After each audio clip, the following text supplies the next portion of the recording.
कहती है कलयुग आएगा तो ये सब कार्य वो करेगा, और आज कर भी रहा है। समाज में आप देखिए तो लगभग ऐसी स्थितियां 75% समाज में स्थापित हैं, है कि नहीं? है ना? क्यों है? क्योंकि युग का प्रभाव है। श्रोताओं, एक बात मैं निवेदन करूं।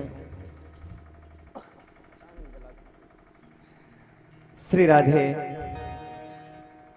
श्री राधे, श्री राधे। बोलो वृंदावन बिहारी लाल की जय हो। भक्तजनों, जैसे सतयुग था तो सतयुग में ध्यान धारणा का नियम चल रहा था, परंतु कलयुग के प्रतिनिधि के रूप में हिरण्यकश्यपु और हिरण्याक्ष भी सतयुग में थे। त्रेता में यज्ञ का माहौल था, परंतु वहां पे रावण और कुंभकर्ण भी कलयुग के प्रतिनिधि के रूप में थे।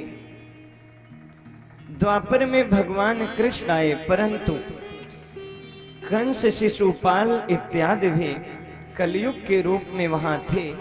तो क्या जब कलयुग चल रहा है तो सतयुग, त्रेता, द्वापर के प्रतिनिधि नहीं रह सकते हैं? बिल्कुल रह सकते हैं। ठीक उसी तरह जब आप राम कथा में बैठे हो तो आप त्रेता युग में जी रहे हो, जब आप कृष्ण कथा में बैठे हो तो आप द्वापर युग में जी रहे हो। राजा ने 4 स्थान दे दिए और 5वां सोना में भी स्थान दिया था। अब जरा विचार करें, गीता में भगवान कहते हैं कि धातु नाम अस्मि कांचन, सोने में मेरा वास है, और भागवत के प्रथम स्कंध में सोने में राजा परीक्षित कलयुग को वास दे रहे हैं। तो किसका वास माना जाए सोने में, कलयुग का कि कृष्ण का? बोले कलयुग रहेगा तो उत्पात खड़ा करेगा, और कन्हैया रहेंगे तो आनंद प्राप्त कराएंगे। लोगों ने कहा जो मेहनत से कमाया हुआ सोना प्राप्त है उसमें कन्हैया है, और जो 2 नंबर के धन से प्राप्त हुआ है उसमें कलयुग है। लोगों ने कहा महाराज, मेहनत की कमाई से सोना कैसे पहना जा सकता है? तो संतों ने और सरल कर दिया। आप सभी ध्यान से सुनना, जब भी सोना लेकर के आओ तो सबसे पहले क्या करो, भगवान को चढ़ाओ। तुम्हें निवेदित भोजन करें, प्रभु प्रसाद पटभूषण धरें। जब भगवान को अर्पण करके उसे स्वीकार करोगे ना तो वो प्रसादी बन जाएगा। और प्रसाद में 3 शब्द हैं, प्र से प्रभु, स से साक्षात, द से दर्शन। प्रभु के साक्षात दर्शन ही प्रसाद है, इसलिए भक्तों उसे प्रसादी बनाओ। अब मैया गई और दुकान से लेकर के आई, सीधे नाक कान में लटका ली, कोई खींच के ले गया। क्यों? क्योंकि कलयुग है तो खींच के ही ले जाएगा। एक मैया दूध बेचा करती थी तो दूध में पानी मिला देती थी, तो जो दूध का पैसा होता वो पति को दे देती, और जो पानी का पैसा मिलता उसे बचा बचा के रखती थी। अब पानी का पैसा जब खूब इकट्ठा हो गया तो वो मैया नाक में पहनने को सुंदर नथ बनवाई धनतेरस के दिन महाराज, और अब वो नथ पहन करके इधर उधर सबको दिखाती। और एक दिन मैया नदी में स्नान कर रही थी, और स्नान कर रही थी, नथ पे सुंदर चमकीला लगा हुआ था, नग लगा था। अब उसे एक मछली ने देखा तो मछली को लगता है कोई चमकीला दाना है। अब मछली ने नथ को खींच के लेके चली गई। अब जब वो मैया बाहर निकली, अब सब उसकी सखियां थी, सखियों ने कहा अरे बहन तेरी नथ कहां गई? अब वो देखी तो नथ नहीं है। उसने कहा जाने दो, पानी को पैसा पानी में। फिर लोगों ने कहा, अरे तो तेरी नाक भी तो आधी कट गई ना। फिर नाक पे हाथ लगाए तो बोली, जाने दो, पानी को पैसा पानी में, नाक गई बेईमानी में। बोलो वृंदावन बिहारी लाल की जय। इसलिए भक्तजनों, सोने को जब भी ले आओ ना तो भगवान को अर्पण कर देना। राजा परीक्षित ने सुखदेव जी से प्रश्न किया, गुरुदेव, मरने वाले व्यक्ति को करना क्या चाहिए? सुखदेव ने कहा, राजन, तेरा प्रश्न सर्वश्रेष्ठ है। वरियाने सिते प्रश्न कथम लोक हितो नृपा। हे राजन, समस्त जन मरने वाले हैं, तो मरने वाले व्यक्ति को क्या करना चाहिए? बोले, श्रोतव्यः कीर्तितव्यश्च स्मर्तव्यश्चेच्छता भयम्। सबसे पहले भगवान की कथाओं को ज्यादा से ज्यादा सुना जाए, क्योंकि जब सुनोगे तब उनके विषय में जानोगे, और जब तक सुनोगे नहीं तब तक उनके विषय में ज्ञान होगा ही नहीं। तो कथा सुनने का विषय है ज्यादा से ज्यादा। जब सुनने से समय ज्यादा हो तो कीर्तितव्यश्च, भगवान का कीर्तन करो। और कीर्तन के बाद जब कभी एकांत में बैठो ना तो भगवान का स्मरण किया करो। जैसे एक नई नई कन्या की शादी होती है और वो ससुराल से जब मायके जाती है तो वो अकेले में बैठकर चिंतन करती है। उस समय चिंतन वो किसका करेगी? अपने पति का करेगी, अपने पति के विषय में सोचेगी। तो जब एक साधारण सी कन्या अपने पति का चिंतन कर सकती है तो क्या एक भक्त उस परम पति श्री कृष्ण का चिंतन नहीं कर सकता है क्या? तो इसलिए स्मरण भगवान का अवश्य किया करो। जब स्मरण करोगे ना तो प्रभु अवश्य तुम्हारे ऊपर कृपा करेंगे।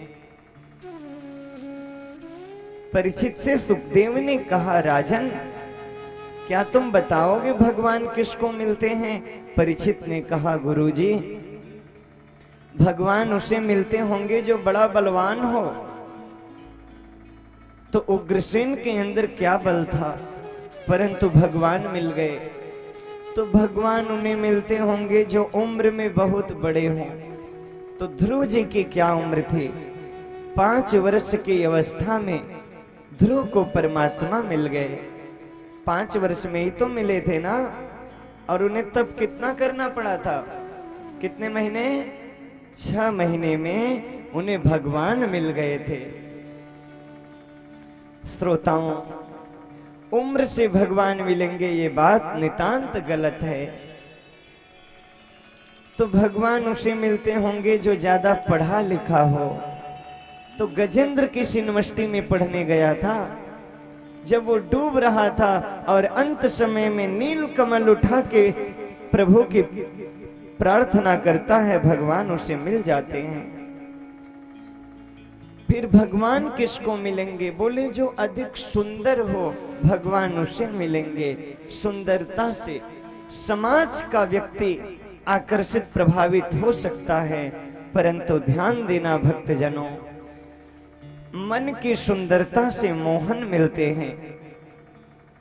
इसलिए मन को सुंदर बनाओ, मन के मैल को धो लो, परमात्मा मिलेंगे। आंखें ना करे दीदार, काबू में अपना मन नहीं, तो भगवान क्या करे? आंखें ना करे दीदार तो इसमें भगवान क्या करे? इसलिए मन को श्रेष्ठ सुंदर बनाओ, तब भगवान की कृपा होगी। बोले, भक्त्या तुष्यत केवलम भक्ति प्रियो माधव। भगवान सिर्फ और सिर्फ भक्ति से मिलते हैं। वो जाति पाति नहीं देखते, वो पद श्रेष्ठ, ज्ञान भी नहीं देखते। विदुर की क्या जाति थी, परंतु उन्हें परमात्मा मिल गए। परीक्षित ने कहा, गुरुदेव, विदुर जी को कैसे भगवान मिले? तो बड़ा सुंदर प्रसंग है, आप सभी अपने मन को लगाएंगे। बात उस समय की है जब महाभारत का रण नितांत सूचना मिल गई कि अब ये रण होगा। विदुर जी धृतराष्ट्र के पास गए और कहने लगे, धृतराष्ट्र, अगर एक दुर्योधन के त्याग देने से युद्ध बंद हो जाता है तो युद्ध को बंद कर दो। परंतु धृतराष्ट्र अपने पुत्र मोह में इतना अंधा हो गया था कि बुरा क्या है भला क्या है इसे इसका ज्ञात भी नहीं था। और ध्यान देना भक्तजनों, जब लोभ मनुष्य पे छाता है पहले विवेक मर जाता है। जब मनुष्य के ऊपर अति लोभ आता है ना तो उसका विवेक नष्ट हो जाता है। और धृतराष्ट्र के साथ यही हुआ। उसी समय दुर्योधन ने देखा, हो खाते हमारा है और गुणगान गाते हैं पांडवों का, आज अपमानित कर दिया, निकल जाओ हमारी सभा में से। यहाँ बैठे हुए भक्तों, मैं आपसे निवेदन करूं, जीवन में कभी ऐसा शब्द किसी के लिए प्रयोग में मत ले आना कि सामने वाले को तुम्हारे शब्दों से कोई पीड़ा पहुंचे, कोई दुख पहुंचे। क्यों? क्योंकि भर जाता है गहरा घाव जो बनता है गोली से, पर वो घाव नहीं भरता जो बना है कड़वी बोली से। इसलिए भक्तजनों, ऐसा कभी प्रयास मत करना। बाड़ी को बीड़ा बनाओगे तो संगीत का संसार बच जाएगा, और बाड़ी को बाड़ बनाओगे ना तो महाभारत का संग्राम हो जाएगा। इसलिए सबसे पहला विषय ये है कि हमारे शब्द क्या निकल रहे हैं। शब्दों में बड़ी जान होती है, इसी से आरती भजन और अरदास होती है। ये समुद्र के वो मोती हैं जिनसे इंसान के इंसान से पहचान होती है।